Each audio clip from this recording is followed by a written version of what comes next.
atmosphere at the moment at the Bulls? Yeah, it's pretty good. You know, fantastic Easter period for us, and I think having received the news that the club made the targets, they made the £500,000.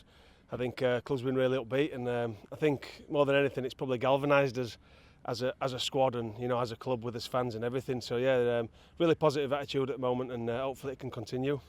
You guys really seem to have pulled together, not just on the pitch but off the pitch in response to this quest for survival. Yeah, we certainly have. As a club, some real unsung heroes. Behind the scenes.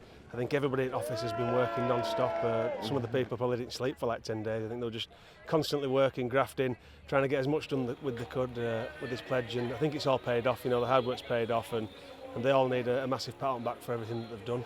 And moving on to the weekend then, Doncaster on Sunday.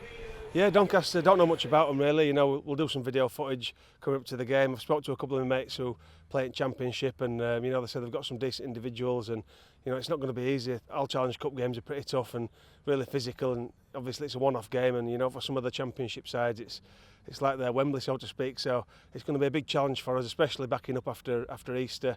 2 games in 4 days. It's tough physically, so I think they'll probably come out and try and get stuck into us early on, and we'll have to try and weather that and kick on. Yeah, obviously it's going to be a tough game. Can't take them lightly. We've got to continue our form that we've shown over the Easter period, and obviously kick on in the Challenge Cup.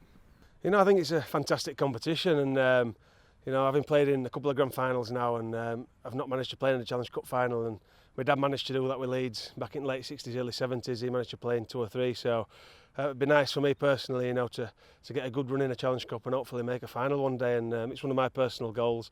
I still think it's a fantastic competition. I'm not 100% sure on the timing of it, being put back to the end of the year. I think there's a lot of people still in favour of having it earlier on in the season.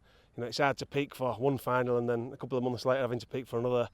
So I'm not sure about that, but I still think it's a fantastic competition, and it's one that I know I certainly look forward to every year. It's great history, great competition. Be one of the things that I'd like to achieve myself, so it'd be nice to get there if we could. Outside of the Challenge Cup, have you got a message to the fans that have all rallied round you, not just from the Bradford Bulls but also from Rugby League as a whole? Yeah, well, from his own fans, they've been absolutely fantastic.